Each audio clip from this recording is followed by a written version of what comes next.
हाय, मैं बेलस कॉलोनी हूँ। जीवन में हम सब अनिश्चितता देखते हैं, फिर चाहे वो आर्थिक समस्या हो, रिश्ते में दरार हो, स्वास्थ्य समस्या हो या फिर आपके उद्देश्य को जानने की बात हो। एक बात तो पक्की है, परमेश्वर आपको देख रहे हैं, वो आपको चाहते हैं, पर चाहे आप किसी भी सामना क्यों न कर रहे हो, उसके पास उसका जवाब है। हेलो दोस्तों, मुझे बहुत खुशी है कि आप आज मेरे साथ जुड़े। मेरी राय में मैं आपके साथ जो आज साझा करने जा रहा हूँ वो है कि विश्वास जीवन के लिए इतना आधारभूत और इतना ज़रूरी है कि यदि आप इसे नहीं समझते हैं तो आप विश्वास में नहीं चल पाएंगे, और यदि आप नहीं चल पाएंगे तो आप प्रभु को प्रसन्न नहीं कर पाएंगे, क्योंकि बाइबल कहती है विश्वास के बिना उसे प्रसन्न करना अनहोना है।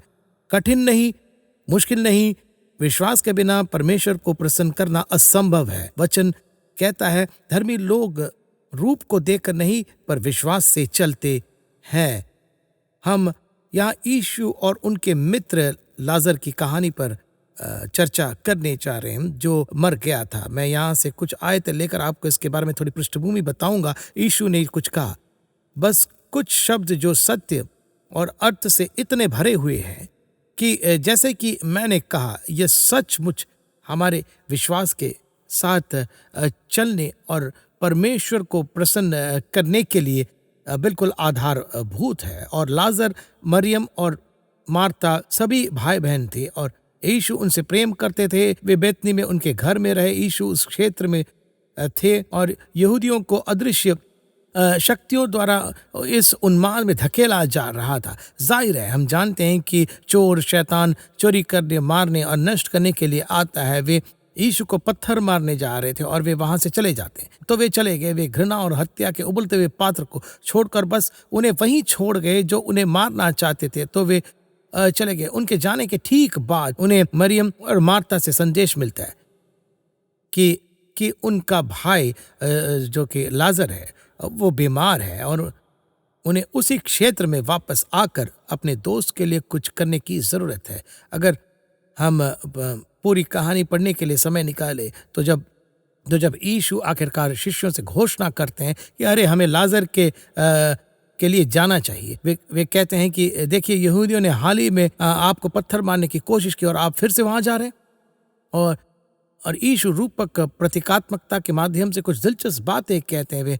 वे मूल रूप से कहते हैं कि देखो, मुझे पवित्र आत्मा से प्रकाशन मिला है, एक ज्योति की, अब वहां वापस जाना सुरक्षित है। वे उनके साथ मरने की पूरी उम्मीद कर रहे हैं। थोमा कहता है ठीक है चलो चलते ताकि हम उनके साथ मर सके। तो यहाँ कुछ ऐसा ही हो रहा है। कहानी शुरू होती है और फिर से पृष्ठभूमि यही है। यीशु बस चल पड़े, एक संदेश आता है। अब एक मनुष्य, ये यूहन्ना 11:1-4 है, मरियम और उसकी बहन मार्ता के गांव बेतनिया का लाजर नाम एक मनुष्य बीमार था। ये वही मरियम थी जिसने प्रभु पर इत्र डालकर उसके पांवों को अपने बालों से पोंछा था। इसी का भाई लाजर बीमार था। तब उसकी बहनों ने उसे कहला भेजा, हे प्रभु देख, जिससे तू प्यार करता है वो बीमार है। यह सुनकर यीशु ने कहा, यह बीमारी मृत्यु की नहीं परंतु परमेश्वर की महिमा के लिए है, कि उसके द्वारा परमेश्वर के पुत्र की महिमा हो। मुझे मैसेज बाइबल पसंद है। कहता है कि परमेश्वर की महिमा प्रदर्शित करने का अवसर होगा। यह ऐसा ही कुछ। आयत 5 और यीशु मार्था और उसकी बहन और लाजर से प्रेम रखता है। जब उसने सुना कि वह बीमार है तो जिस स्थान पर वह वहां था वहां 2 दिन और ठहर गया। फिर इसके बाद उसने चेलों से कहा, आओ हम फिर यहूदिया को चले। चेलों ने उससे कहा कि हे रब्बी, अभी तो यहूदी तुझे पथराव करना चाहते थे और क्या तू फिर भी वहीं जाता है? मैंने इसके बारे में संक्षेप में बात की। यीशु आते और कहते हैं कि क्या दिन के 12 घंटे नहीं होते? यदि कोई दिन को चले तो ठोकर नहीं खाता। मूल रूप से रूपक और प्रतीकात्मक रूप से कह रहे हैं कि मुझे प्रकाशन मिला है, अब हमारे लिए वहां वापस जाना सुरक्षित है। शिष्यों ने यह सब नहीं समझा होगा, लेकिन आप समझ गए होंगे। तो यीशु वापस आते और वे पहले से लाजर को कब्र में रख चुके थे। वह आदमी मर चुका था। हम इसे आयत 38 से 44 में देखते हैं। यीशु कब्र के बाहर खड़े हुए हैं। लिखा है, यीशु मन में फिर बहुत ही उदास होकर कब्र पर आया। वह एक गुफा थी और एक पत्थर उस पर धरा था। यीशु ने कहा, पत्थर को उठाओ। उस मरे हुए की बहन मार्ता उससे कहने लगी, हे प्रभु, उसमें से अब तो दुर्गंध आती है, क्योंकि उसे मरे 4 दिन हो गए। और यीशु ने उससे कहा, क्या मैंने तुझसे न कहा था कि यदि तू विश्वास करेगी तो परमेश्वर की महिमा को देखेगी? तब उन्होंने उस पत्थर को हटाया। फिर यीशु ने आंखें उठाकर कहा कि हे पिता, मैं तेरा धन्यवाद करता हूं कि तूने मेरी सुन ली है, और मैं जानता था कि तू सदा मेरी सुनता है, परंतु जो भीड़ आसपास खड़ी है उनके कारण मैंने ये कहा, जिससे कि वे विश्वास करें कि तूने मुझे भेजा है। यह कहकर उसने उसने बड़े शब्द से पुकारा कि हे लाजर, निकल आ। जो मर गया था वो कफन से हाथ पांव बंधे हुए निकल आया और उसका मुंह अंगाछे से लिपटा हुआ था। यीशु ने उनसे कहा, उसे खोलकर जाने दो। तो हम लाजर को फिर से जीवन में आते हुए देखते। यीशु कब्र के सामने खड़े थे। वे कहते हैं, हे पिता, मैं तेरा धन्यवाद करता हूं कि तूने मेरी सुन ली। यह दर्शाता है कि उन्होंने पहले पिता से इस बारे में प्रार्थना की थी और उनसे संवाद किया था। हे पिता, मैं तेरा धन्यवाद करता हूं कि तूने, मतलब भूतकाल, मेरी सुन ली है। खैर, एक तरह से कहानी में हम पाते हैं कि यीशु ने पिता से संवाद किया है। जब वे उन्हें मरियम और मार्था के वापस लाने आए तो यीशु ने संदेशवाहकों को जो संदेश दिया वह यह था कि अरे, यह बीमारी मृत्यु की नहीं परंतु परमेश्वर की महिमा के लिए, कि उसके द्वारा परमेश्वर के पुत्र की महिमा हो। यहाँ अंत न होगा, यहाँ परमेश्वर की महिमा होगी। यीशु विश्वास की घोषणा कर रहे थे, एक ऐसा कथन जो उनके दिल और पिता के दिल के बीच गूंजता है। उन्होंने जो कहा वह पवित्र आत्मा द्वारा प्रेरित और उनके साथ संवाद में से होकर था। मैं आपको बताता हूं कि मैं यह क्यों कहता हूं, जरा ध्यान से सुनिएगा। तो यूहन्ना 14:10 में यीशु ने कहा कि क्या तू विश्वास नहीं करता कि मैं पिता में हूं और पिता मुझ में है? ये बातें जो मैं तुमसे कहता हूं अपनी ओर से नहीं कहता, परंतु पिता मुझ में रहकर अपने काम करता है। इसलिए यीशु ने कहा, सुनो, ये बातें जो मैं तुमसे कहता हूं अपनी ओर से नहीं कहता, परंतु पिता मुझ में रहकर अपने काम करता है। यीशु ने बस यूं ही यह बात नहीं कही। जब उन्होंने यह कथन दिया, यह बीमारी मृत्यु की नहीं परंतु परमेश्वर की महिमा के लिए है, कि उसके द्वारा परमेश्वर के पुत्र की महिमा हो, उन्होंने यह पवित्र आत्मा की प्रेरणा से कहा। और मैसेज बाइबल से उसी आयत यूहन्ना 14:10 को सुनिए। यीशु ने कहा कि क्या तुम विश्वास नहीं करते कि मैं पिता में हूं और पिता मुझ में है? जो बातें मैं तुमसे कहता हूं वे केवल शब्द नहीं है, मैं उन्हें अपने आप नहीं बनाता। पिता जो मुझ में निवास करता है प्रत्येक शब्द को एक दिव्य कार्य में ढालता है। इसलिए जब यीशु ने फिर से वह कथन दिया तो वह कह रहे थे कि पिता के साथ संवाद में परमेश्वर की आत्मा से प्रेरित होकर, अभिषिक्त होकर, इसी तरह वह कब्र के सामने खड़े हो सकते थे और कह सकते थे कि हे पिता, मैं तेरा धन्यवाद करता हूं कि तूने मेरी सुन ली है। आपने मेरी बात सुनी जब मैंने कहा कि यह बीमारी मृत्यु में समाप्त नहीं होने वाली है, लेकिन परमेश्वर के पुत्र को इसके माध्यम से महिमा मिलेगी। अब यीशु ने कहा कि मैं आपका धन्यवाद करता हूं कि आपने मेरी बात सुनी। लेकिन एक मिनट रुकिए, उस परिवार की गवाही के बारे में क्या जिसने उसे मरते देखा था?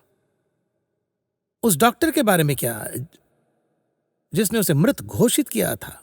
मृत्यु की उस बदबू के बारे में क्या जो वे सूंघ रहे थे? और परिस्थितियों, भौतिक तथ्यों और यहां तक कि उनकी शारीरिक इंद्रियों के बारे में क्या जो उनको बता रहे थे कि यीशु, यह नहीं हो पाएगा, पिता ने आपकी बात नहीं सुनी। यह सभी के लिए स्पष्ट है। हर कोई और हर चीज इस तथ्य की ओर इशारा करती है कि इसने काम नहीं किया। आपने प्रार्थना की होगी, आपने पिता से शब्द बोले होंगे, लेकिन हे यीशु, इसने काम नहीं किया।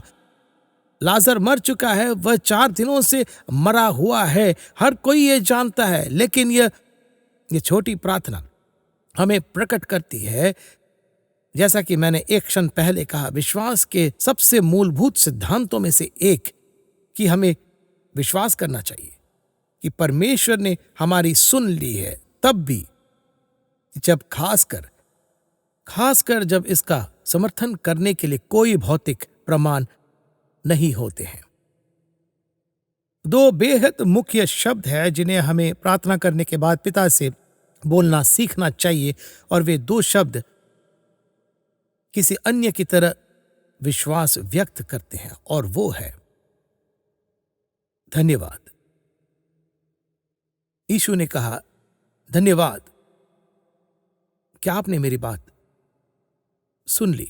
फिर से सब ने चिल्लाकर कहा कि यीशु, पिता ने स्पष्ट रूप से आपकी बात नहीं सुनी है। लेकिन यीशु उस कब्र के सामने खड़े थे। मैं आपसे विश्वास के धन्यवाद के बारे में बात करना चाहता हूँ। इसे सुनिए, फिलिपियों 4:6। किसी भी बात की चिंता मत करो, परंतु हर एक बात में तुम्हारे निवेदन, प्रार्थना और विनती के द्वारा धन्यवाद के साथ परमेश्वर के सम्मुख उपस्थित किए जाए। किसी बात की चिंता मत करो, किसी बात की चिंता मत करो। अपने बच्चों की नहीं, अपनी नौकरी की नहीं, अपने स्वास्थ्य की नहीं, अर्थव्यवस्था की नहीं, इस बारे में नहीं कि कौन पद पर है, सरकार की नहीं, अपने पड़ोसों की नहीं, जो संपत्ति की सीमा पर विवाद कर रहा है, और इस बारे में नहीं कि काम में क्या चल रहा है। किसी बात की कुछ चिंता मत करो, परंतु हर बात में, हर परिस्थिति में, हर स्थिति में प्रार्थना और विनती के द्वारा, वस्तुतः प्रार्थना और आराधना के लिए एक सामान्य शब्द है प्रार्थना के लिए, परंतु विनती का अर्थ एक निश्चित विशिष्ट निवेदन। इसलिए हर परिस्थिति में धन्यवाद के साथ परमेश्वर से अपना निश्चित विशिष्ट निवेदन करे। मतलब जब आप प्रार्थना करते तो आपको धन्यवाद कहने की जरूरत है, और अगर आपने प्रार्थना करने के बाद धन्यवाद कहना नहीं सीखा है तो प्रार्थना अभी पूरी नहीं हुई है। धन्यवाद के साथ अपने निवेदन परमेश्वर को बताएं। फिर यह कहता है कि तब परमेश्वर की शांति, जो सारी समझ से बिल्कुल परे हैं, तुम्हारे हृदय और तुम्हारे विचारों को मसीह यीशु में सुरक्षित रखेगी। इसलिए जब हम प्रार्थना करते हैं तो हमें धन्यवाद कहना सीखना होगा। मेरा दोस्त था, उसका नाम नॉर्मन गॉर्डन था। नॉर्मन कई दशकों से स्वर्ग पे है। जब मैं उससे मिला तो वह एक बुजुर्ग सज्जन था, हम अच्छे दोस्त बन गए और मैं अक्सर उसे कलीसिया में बुलाता था। वह एक महान उपदेशक था और विश्वास का एक महान उपदेशक। उसने 40, 50 और 50 के दशक में टेंट रिवाइवल में काम किया था। उस चंगाई की बदौरी के दौरान सबसे प्रसिद्ध यात्रा करने वाले चंगाई सुसमाचार प्रचारकों में से एक के लिए, जिसने हमारे देश को एक झकझोर किया था। दरअसल वो उस आदमी का सबसे अच्छा दोस्त था, जिसके पास उस समय देश के सबसे बड़े तंबू में से एक था। और कहा जाता है कि इस विशेष प्रचारक का अंधाधुंध विश्वास था। तो मेरा दोस्त नॉर्मन वास्तव में एक रात कैमरों पर काम कर रहा था, उन पुराने कैमरों पर फिल्मांकन कर रहा था जो वहाँ था। उनके पास एक प्रार्थना पंक्ति होती थी जहाँ लोग आते थे और एक एक करके प्रचारक प्रत्येक के लिए प्रार्थना करता था। एक आदमी आया और नॉर्मन ने मुझे व्यक्तिगत रूप से ये कहानी सुनाई। उसके चेहरे पर एक बड़ा, शायद कैंसर जैसा उभार था, लेकिन उसने कहा कि उसे देख पाना बड़ा मुश्किल होता था। एक बड़ा और विकृत था और बहुत बदसूरत था वह, और बहुत ही बदसूरत था। वह ऊपर आया, प्रचारक ने उस पर हाथ रखा और उसके लिए प्रार्थना की। वह व्यक्ति अपनी सीट पर वापस चला गया। उस पहली रात के बाद हर सेवा में उनके पास गवाही देने का समय होता था। जो लोग पिछली सेवा में ठीक होते थे वे आते थे, चाहे वे अपनी बैसाखी पकड़े हुए हों या बस ये कहने के लिए कि अरे मैं 10 साल से झुक नहीं पाता था और ये देखो वे झुक जाते थे। इस व्यक्ति ने कहा मैं बैसाखी पर था और प्रभु ने मेरे पैरों को ठीक कर दिया, या कुछ और। वे अपनी गवाही देते थे। और ये व्यक्ति जिसके चेहरे पर अभी भी होड़ा था, अगली रात गवाही देने की लाइन में लगा। जब उसने माइक पकड़ा और कहा कि मैं बस यह गवाही देना चाहता हूं कि कल रात जब भाई ने मेरे लिए प्रार्थना की तो प्रभु ने मेरे चेहरे के फोड़े को ठीक कर दिया। हर कोई, मेरे दोस्त नॉर्मन ने कहा, लोग एक दूसरे को देख रहे हैं। ये थोड़ा असहज था। यह ऐसा था कि अरे ये स्पष्ट रूप से अभी भी वहां है। आप ये नहीं कह सकते कि प्रभु ने आपको ठीक कर दिया, ये अभी भी वही है। जो भी हो, अगली रात वो फिर से गवाही की पंक्ति में था। वो दूसरी रात फिर से आता है, फिर से गवाही देता है। मैं बस इतना कहना चाहता हूँ कि धर्म सभा में पहली रात को मैं प्रार्थना पंक्ति में आया, भाई ने मुझ पर हाथ रखा और मेरे चेहरे का कैंसर का फोड़ा ठीक हो गया। उसने तीसरी रात भी यही किया। नॉर्मन ने कहा यह बहुत असहज था, खासकर जब से वो वापस आता और उस खंड में बैठ जाता है जहां वह बैठता है। उसके बगल में बैठे लोग बस उसे देखते थे और वे अपना सिर हिलाते थे।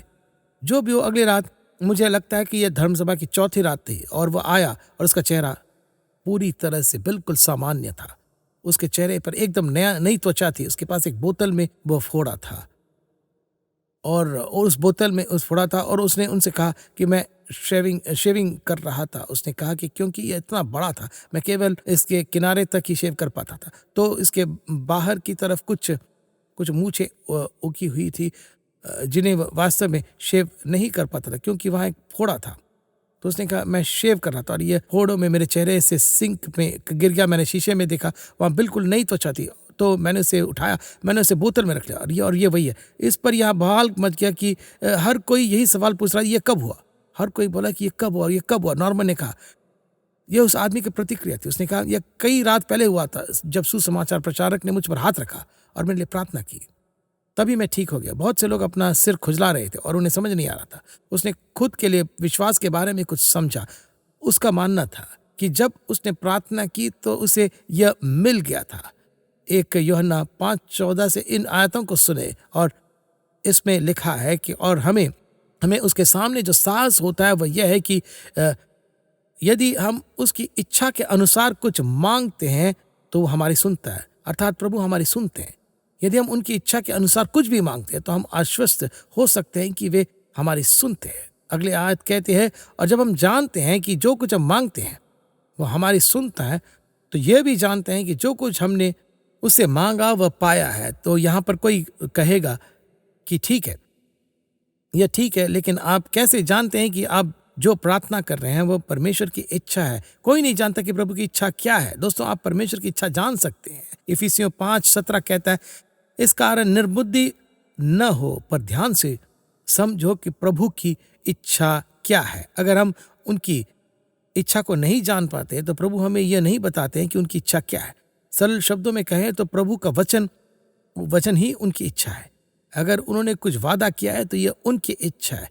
प्रभु ऐसे ही वादा नहीं करते जिन्हें पूरा करने का उनका इरादा ना हो। अगर उन्होंने कोई खास वादा किया है जो हम विश्वासियों पर लागू होता है, एक वादा जो मसीह के देह के किसी भी सदस्य या कलीसिया के लिए है, तो वह उनकी इच्छा है। साथ ही मुझे लगता है कि हम यीशु की कही बात को समझते हैं कि परंतु जब वह अर्थात सत्य का आत्मा आएगा तो तुम्हें सब सत्य का मार्ग बताएगा, क्योंकि वह अपनी ओर से न कहेगा, परंतु जो कुछ सुनेगा वही कहेगा और आने वाली बातें तुम्हें बताएगा। इसलिए मुझे लगता है कि हम समझते हैं कि कुछ खास चीज़ें भी हैं शायद हमारी स्थिति के लिए या जीवन में हमारे खास आह्वान के लिए, जो पवित्र आत्मा हमें बताएंगे कि यह प्रभु की इच्छा है और हमारे लिए उनकी योजना है। उदाहरण के लिए, मैं कलीसिया का पादरी हूँ और कुछ ऐसी बातें हैं जो कई साल पहले प्रार्थना के स्थान पर परमेश्वर की आत्मा ने मुझे फुसफुसाकर बताई थी और मुझे पता था कि वे पूरी होने वाली है। उनमें से हर एक बात पूरी हुई है। तो शायद यह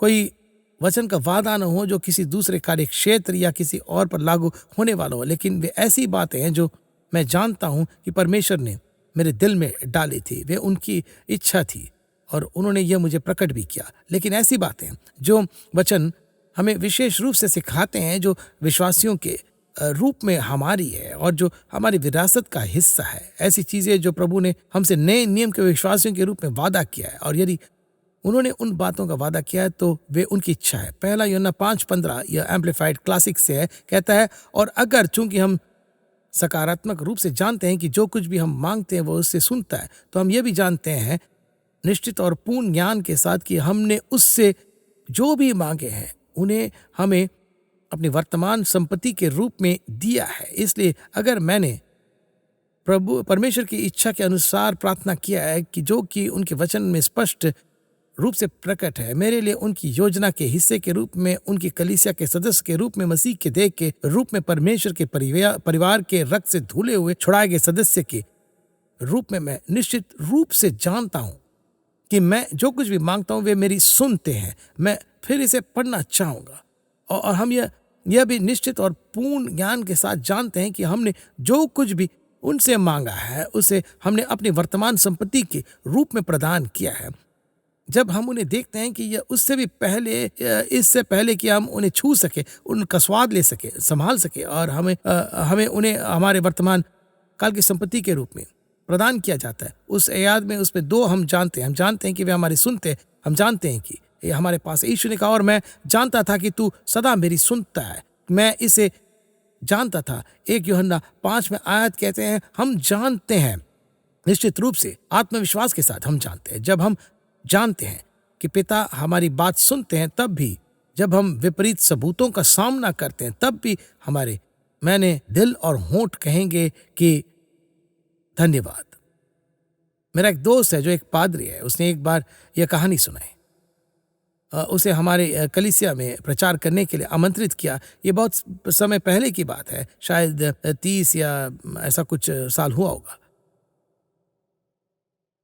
उसने उसने कहानी साझा की कि उसे एक भयानक त्वचा संबंधी रोग था। ये बहुत ही भयानक था और उसने कहा कि यह भद्दा था। उसने कहा कि आग की तरह खुजली करता है, कि ऐसा लगता था कि उसका शरीर 24 घंटा 7 दिन जल रहा हो, मतलब हर दिन। यह उसके कपड़ों के नीचे था, इसलिए आप इसे नहीं देख सकते थे। उसने कहा कि लेकिन यार, मुझे पता था कि यह वहाँ है। उसने कहा मैं बैठ नहीं सकता था, मैं चल नहीं सकता था, मैं इस चीज़ से पीड़ा के बिना सो नहीं सकता।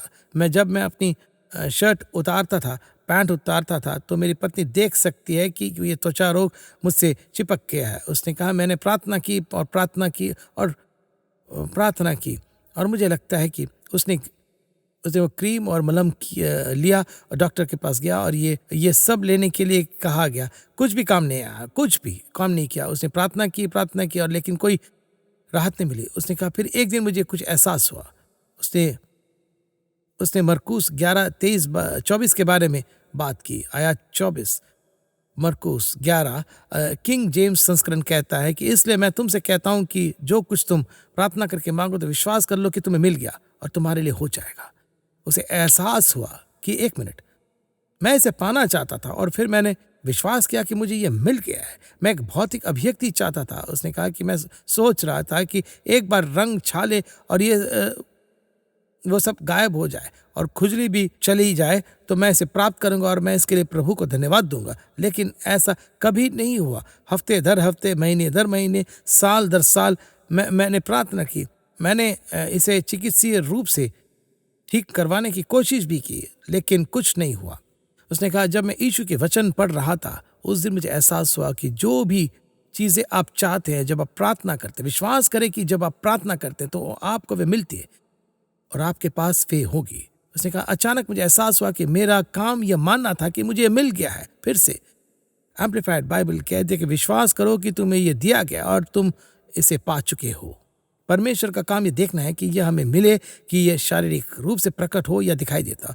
हमारा काम विश्वास करना है कि हम इसे प्राप्त करते हैं। उसने कहा कि इसने सब कुछ बदल दिया। मैंने इसके बिल्कुल उल्टा किया, इसलिए मैंने प्रार्थना की। उसने कहा मैंने इसे उस वचन के आधार पर किया जिसमें लिखा था यीशु के कोड़े खाने से मैं ठीक हो गया, और निश्चित रूप से उसने मेरी बीमारियों को सहा और मेरी पीड़ाओं को उठाया। मैंने देखा कि काम पहले ही हो चुका था। उसने कहा लेकिन मैंने इसे कभी विश्वास से प्रार्थना नहीं किया था। इब्रानियों 11:1, अब विश्वास आशा की हुई वस्तुओं का निश्चय और अंधे की वस्तुओं का प्रमाण है। अगर हम इसे देख सकते हैं तो हम इसके लिए विश्वास की जरूरत नहीं है। जब तक ये प्रकट नहीं होता, मेरा प्रमाण परमेश्वर का वादा है, मेरा प्रमाण परमेश्वर का वचन है। अब विश्वास आशा की हुई वस्तुओं का निश्चय और अंधे की वस्तुओं का प्रमाण है। तो उसने कहा मैंने यही किया, मैंने प्रार्थना किया। मैं पिता मुझे उन सभी प्रार्थनाओं के लिए क्षमा कर दे। उन सभी वर्षों में मैंने अविश्वास से प्रार्थना की, उम्मीद और इंतजार करते हुए कि आप इसे करेंगे। मैं इंतजार करते करते कहने वाला था धन्यवाद, जब तक एक बार आप चंगा कर देंगे। लेकिन उसने आगे कहा मुझे एहसास हो रहा है कि मुझे विश्वास करना होगा कि मैं इसे अब प्राप्त कर रहा हूं। तो उसने कहा पिता, आपके वचन के अनुसार, आपने जो घोषणा की उसके अनुसार यीशु ने मेरी बीमारियों को सहन कर लिया, मेरी पीड़ा को उठाया है। मैं अभी विश्वास से उत्तर प्राप्त करता हूं। मुझे विश्वास है कि मुझे मिल गया। मुझे चंगा करने के लिए धन्यवाद, मेरी बात सुनने के लिए धन्यवाद।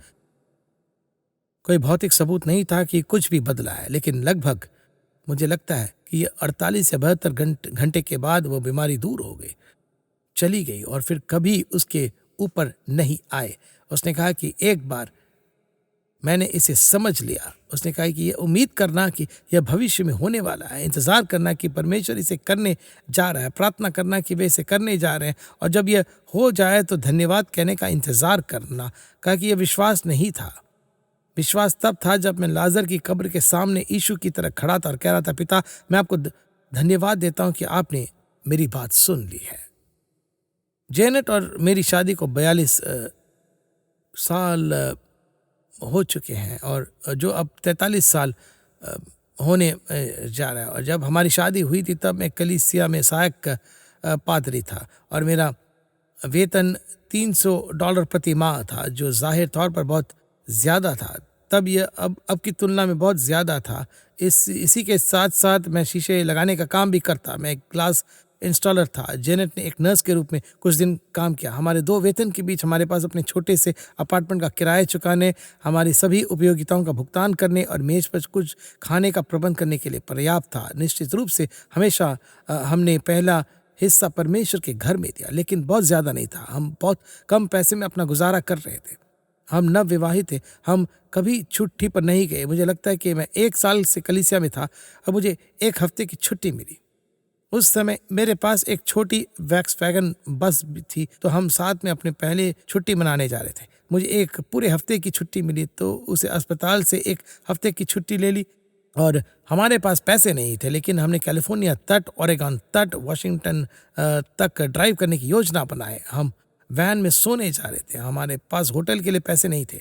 हमारे पास 1 रात होटल में बिताने के लिए भी पर्याप्त पैसे नहीं थे, और उस समय होटल महंगे नहीं थे। हमें मुश्किल से इतना पैसा मिलता था कि हम रास्ते में थोड़ा बहुत खाना खा सकें। तो हमने अनुमान लगाया कि पूरे रास्ते में पेट्रोल और खाने पर कितना खर्च होगा, और हम मेरी वैन में सोए, और हम बस सड़क से हटकर छोटे छोटे स्थान और गाड़ी पार्क करने के लिए छोटे छोटे समुद्र तट ढूंढने जा रहे थे। हम वैन के पिछले हिस्से में सोने जा रहे थे। हमने सोचा कि यह सब $400 में कर सकते हैं। मुझे लगता है कि उस समय हमारे पास शायद $20 थे। हमने अपने सारे बिल चुका दिए, सब कुछ चालू था, हम खुश थे। इसलिए हमने प्रार्थना की और हमने प्रभु से पूछा, प्रभु हम ये छुट्टी मनाने जा रहे हैं, हमें $400 चाहिए। हम बस आपसे यीशु के नाम से इसे मांगते हैं। हमने कई दिनों तक प्रार्थना की और कुछ नहीं हुआ। मेरे लिए अतिरिक्त काम या अतिरिक्त कोई रास्ता नहीं खुला, तो वो दिन आ गया। इसलिए हमने मेरी छोटी वैन को तैयार किया। किसी ने हमें फ़ोन कर कहा, अरे शहर से बाहर जाते समय क्या आप हमारे घर होते हुए जा पाएंगे? हम बस आपको अलविदा कहना चाहते हैं। हम सप्ताह के अंत में आपसे तो मिलेंगे, लेकिन हम अलविदा कहना चाहते हैं। मैंने कहा ठीक है। तो हम वैन में सवार हो गए और हम विश्वास के साथ जाने वाले थे। तो हमारे पास जो भी था $27-28 थे। सच्ची कहानी है। हम वैन में सवार हुए और हम बस जाने वाले थे। मतलब हमने प्रार्थना की और परमेश्वर को धन्यवाद दिया। पिता, उस $400 के लिए धन्यवाद। हम उनका धन्यवाद कर रहे थे और इसके लिए उनकी प्रशंसा कर रहे थे। हम इन लोगों के घर पहुंचे। दरवाज़ा खटखटाने गया मैं और कहा, अरे आप चाहते थे कि हम आपसे मिलते हुए जाएं, हम अभी शहर से बाहर जा रहे हैं। उन्होंने कहा, हमें बहुत खुशी है कि आप आए। परमेश्वर ने हमसे कहा कि हमें आपको कुछ देना। उन्होंने मेरे हाथ में एक लिफाफा दिया, कहा कि धन्यवाद। उन्होंने कहा बस यही बात है, आप जा सकते हैं। मैंने कहा ठीक है। हम वैन में बैठे, हम सड़क पर गाड़ी चला रहे थे। जेनेट लिफाफा खोला, $400 थे। मैं आपको बता सकता हूँ, हमने अपने जीवन का सबसे अच्छा समय बिताया। हम छोटे समुद्र तटों पर सोए। एक बार हम एक पार्किंग स्थल में सोए। मुझे अभी भी याद है, वाशिंगटन में हमने स्मोक्ड सैल्मन भी खाया और हमें $400 की ही ज़रूरत पड़ी, लेकिन हमने विश्वास का धन्यवाद कहना सीखा। दोस्तों, विश्वास भौतिक अभिव्यक्ति आने से पहले, चीज़ों के बदलने से पहले धन्यवाद कहता है। हर धर्मी व्यक्ति विश्वास से चलेगा। विश्वास के बिना और परमेश्वर को प्रसन्न करना अनहोना है। इसलिए मैं आपको विश्वास से चलने के लिए प्रोत्साहित करना चाहूँगा। परमेश्वर के वादों में विश्वास, उनकी घोषणाओं में विश्वास, और ये सब देख कर नहीं। आंसर्स विद बेलिस कॉनली के पार्टनर्स और मित्रों का हम धन्यवाद करते हैं, जिनसे ये प्रोग्राम संभव हुआ। अभी भेंट देने के लिए bellisconley.com पर जाइए, क्योंकि आपकी सहायता के अनुसार हम पूरे संसार में सुसमाचार ले जा रहे हैं।